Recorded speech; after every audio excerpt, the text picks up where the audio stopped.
Live from Lisado Toril, Davao. Magandang hapon po.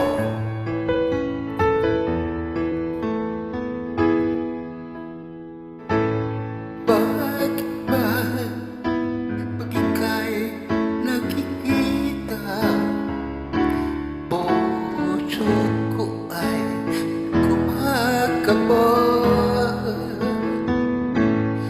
Pag nasilayan ko ang iyong kanta, puso ko ay nababalisa.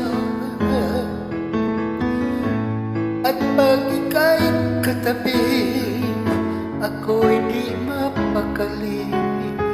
Walang ibang iniisip kundi ikaw lagi.